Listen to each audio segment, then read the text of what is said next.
was the 12th of February 2005. It was a hot, sultry day, and I was sitting in my classroom. Everyone was making a noise, and my professor, Professor Anthony, was trying to teach the class mathematics. No one was listening to him, so he was really hassling. He asked the boys to keep quiet, but no one listened. Then he turned to the board. He was about to write something, and I saw Ram Kamar, a fellow friend of mine, pick up a piece of chalk from the ground, and he chucked it towards the professor. I saw the chalk go whizzing through the air and land at the bull's eye, which is the center of his bald head. Professor turned and he yelled, "Who threw that piece of chalk?" He was furious, he was flabbergasted. Everyone started laughing. He said he's going to call the vice principal, and that's exactly what happened.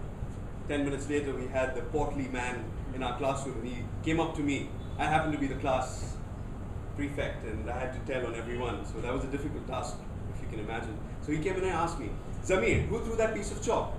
So I looked at him straight in the eye, and I said, "Nothing." I blanked out.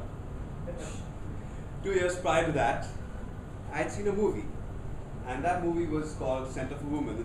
That movie is a wonderful movie. It won an Oscar in 1993, and for all of you who haven't seen it, I'm going to tell you a bit about the movie. So Scent of a Woman has a character called Charlie, and Charlie is the school-going boy just like I was then, and what he does is he witnesses 3 people in an act. He witnesses 3 boys destroying school property. Now the principal knows that Charlie's seen this, but he doesn't know who the culprits are. So he goes after Charlie. He wants the confession. He wants to know who the boys are, who the people are behind this crime. So he goes to Charlie and asks Charlie. Charlie refuses to tell him. He tells Charlie, "I'm going to give you a recommendation to Harvard." So that's like a bribe, you're bribing a student just to find out who destroyed school property. And Charlie says, "No, I'm not going to budge. I'm not going to tell you." The movie carries on, and Charlie befriends a blind Colonel General, Colonel Slate. Now, that's during the summer break, and he comes back. What happens is there's this lovely disciplinary committee waiting for him. Arms wide open. The disciplinary committee is waiting for him on the first day of school after summer holidays. So what's happening there? There's a disciplinary committee on stage, there's a principal on stage right in the center, and the whole school is basically there, and he is in one corner along with Colonel Slate, the blind general. So the proceedings begin, and the principal says, "Charlie, you are a liar, so you're going to be expelled from school." Imagine being expelled because you're not telling on your classmates. So you're a liar and you're going to be expelled. So Colonel Slate looks at the principal and he responds. This is one of the best speeches I've actually seen on TV. And he responds. He says, "He might be a liar, but he's not a snitch. What is your motto here? Boys, inform on your classmates, save your hide. Anything short of that, you're going to be burned at the stake? Well, gentlemen, I don't know who went here. William Howard, William Tapp, William Tail, whoever it is, they're dead and gone. If they had a spirit, it was there, it's gone. You're building a rat ship here, a vessel for seagoing snitches. And if you think you're preparing these manholes for menhood, you better think again. Because I say you're killing the very spirit that this institution proclaims and instills." He goes on to say, "There was a time I could see, and I have seen, boys like these, their arms torn out, their legs ripped apart. But there's no such sight as that of an amputated spirit. As I walked in here, I heard those words, cradle of leadership.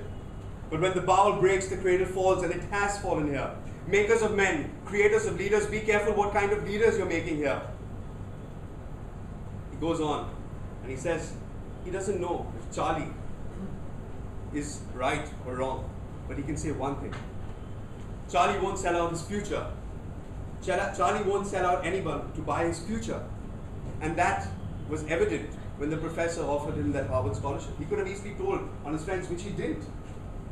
He said that builds character, and that shows his integrity. That's what leaders are built on. And so the speech ends, and Charlie goes scot-free.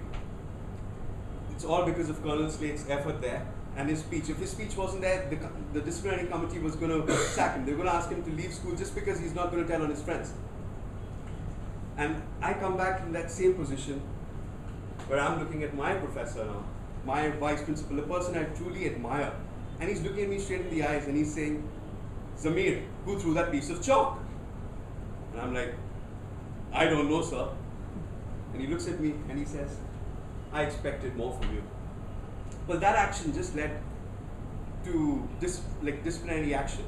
What that means is we got disciplined for 1 week and that was it. I didn't inform on round and everyone was fine with it, but I've always wondered whether that decision that day was correct or incorrect, you know.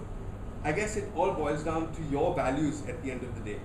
And what each of us here needs to do is figure out our value. If you figure out our values, then we know which side we want to take. We want to tell on the person, we don't want to tell on the person. It's a difficult choice, it's a gray area, because both have their right and wrongs. And I was in that situation, and I could have easily told on the boy and we would have all gone scot-free, the guy would have got detention, but I didn't, because I felt that was wrong.